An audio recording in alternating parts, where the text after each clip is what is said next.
Alright, so this is how you use a pressure sensor. If there's something on top that looks like so, you can just take it off and then screw the tubing in there. So here's the tubing. It has like a funny head like so. So then you just screw them in. And then in order for the pressure sensor to be able to read, you are going to need a computer.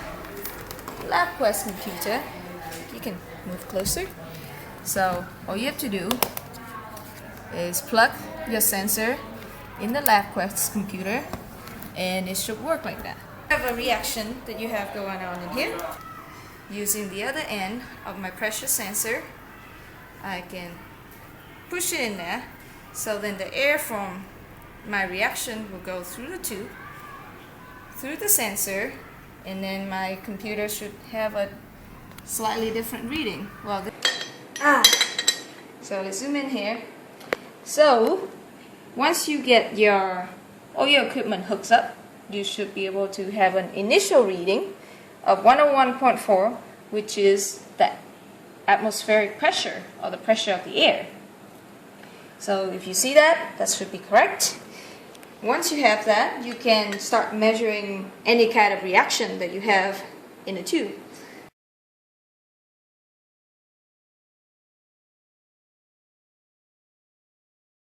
So for instance, I'm just giving an example of a reaction here between hydrochloric acid. So I'm just putting a little bit of hydrochloric acid in here and calcium carbonate.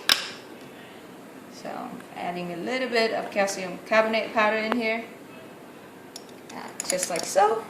And then you start to see a fizzling, a reaction to produce gas. I'm capping it up with a stopper. And then now I can measure the pressure that is giving up by this gas by just putting the tubing on there. I want to do it fast so I can measure the reaction right away. And the tighter your tube is, the higher pressure you start to see. It's 104 now, 105. As the reaction keep going, the more pressure you have, 106.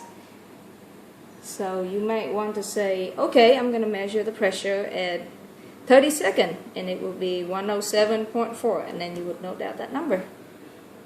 Good? All right.